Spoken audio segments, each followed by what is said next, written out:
that Myanmar does seem to be a forgotten conflict.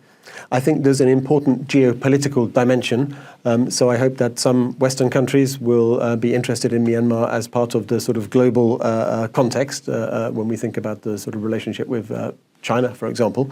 But in terms of the politics of climate change, yes, this would be an important message of the book and the advocacy that I'm trying to promote, which is to point out the role that Myanmar can play in mitigating climate change, that Myanmar can be part of the solution to climate change, but that means that we have to support responsible and progressive authorities that are actually interested in protecting the forests and in addressing climate change, such as ethnic armed organizations, People's Defense Forces and others.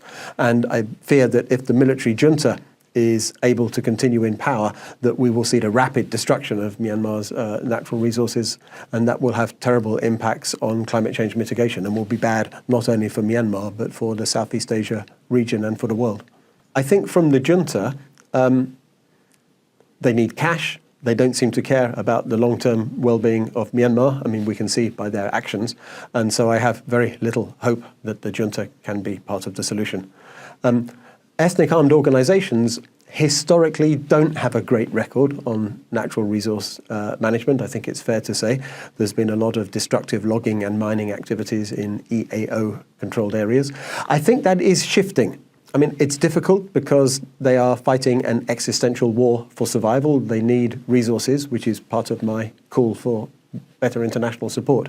But I think that the leaders of groups which I know better, such as the Kachin Independence Organization, the Karen National Union, the Karenni groups, the KSCC IEC, I would say also the New Mon State Party, some other groups, also including the Ta'ang National Liberation Army, the PSLF. I think all of these groups are moving towards having a much better understanding of the issues. I think that the political leadership takes the need for forest conservation, both for cultural reasons, because this is the heart of the heritage of the ethnic communities, but also for the political, environmental, economic reasons that I mentioned, I think more seriously. So I do see a shift, and I see a greater awareness and a greater political commitment by some of those EAOs to taking climate change and natural resource governance more seriously. It has to be done, of course, in partnership with CSOs and communities, and still there are many examples of non-sustainable, negative, destructive practices, but I think it is moving in the right direction.